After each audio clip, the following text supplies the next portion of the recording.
নমস্কার সবাইকে। আজ 2026-এর 3 জানুয়ারি। তো সকাল সকাল উঠে কিন্তু আগে স্নান টান করে নিয়েছিলাম, যেরকমটা আমি রোজই করি। এরপর কিন্তু বিছানা পাশে রেখা ছিল পার্ক, যেগুলো ও গতকাল এনেছিল সেগুলো আমার আর খাওয়া হয়নি, তাই রাতে ঘুমানোর সময় পাশেই ওগুলো রেখে দিয়েছিলাম। তারপর কিন্তু জানালাটা একটু খুলে নিলাম, আর দেখছো জানালার কাছে কি পরিমাণে শিশির জমেছে। তো তারপরে এই যে বিছানা ঘরের হাল এরকম, তাই প্রথমে বিছানাটা চাদরটাই বেশ সুন্দর করে বদলে নিলাম। সাদা রঙের চাদর আমার খুবই পছন্দের, আর সেজন্য আমি সাদা রঙের চাদরটা একটু বেশিই পাতি।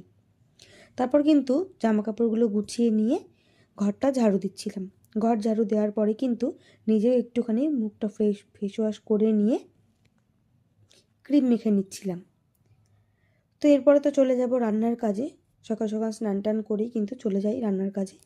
তো এরপরে কিন্তু সিঁদুরটাও পরে নিলাম, আর এরপরে বার করে নিলাম আজকে কী রান্না করবো। আর যেহেতু শনিবার, তার জন্য কিন্তু নিরামিষ করব, আর তার জন্য এই বড় বড় সয়াবিনটা বার করলাম, যেটা গতকালই বড়মশাই এনেছিল। এরপর নিচে গিয়েই কিন্তু প্রথমে আমি রান্নাটা বসিয়ে দিলাম। আমি যেখানে রান্না করি সেটা কিন্তু নিচ তলাতে, আর আমার বেডরুমটা কিন্তু ওপর তলাতে।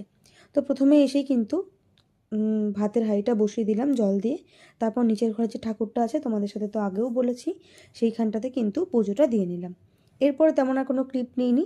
এরপর সোজা রান্না করে নিচ্ছিলাম। আজকে কিন্তু অনেক কিছু রান্না করেছিলাম।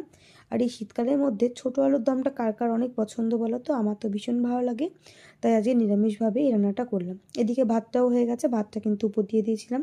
এদিকে মশলা সয়াবিন সমস্ত কিছু কিন্তু রেডি করে নিয়েছিলাম। এরই মধ্যে চলে এসেছিলো কিন্তু বরমশাই। আসলে ও কিন্তু আজকে অনেক সকাল, সেই প্রায় 5টা নাগাদ চলে গিয়েছিল ওর কাজের উদ্দেশ্যে।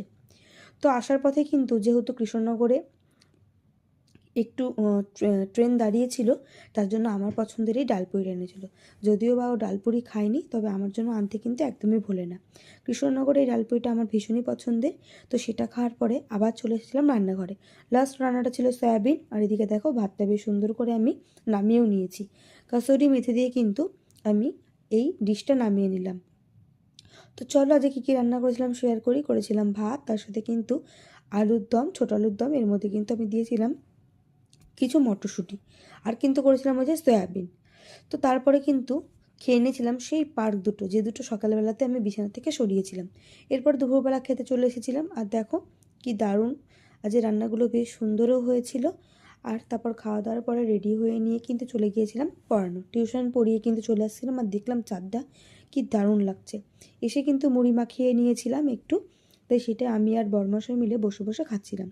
এরপরে বেশ অনেকক্ষণ রেস্ট নেওয়ার পর মা দিদির সাথে কথা বলেছিলাম রাতের খাবার খেয়ে। ওপরে এসে কিন্তু ঘরটা একটু বেশ সুন্দর করে পরিষ্কার করতে লেগেছিলাম। আর তারপরে তো ঘটে গেল এই কাণ্ডটা, আমার সাথে ঘোড়াটা গেল ভেঙে।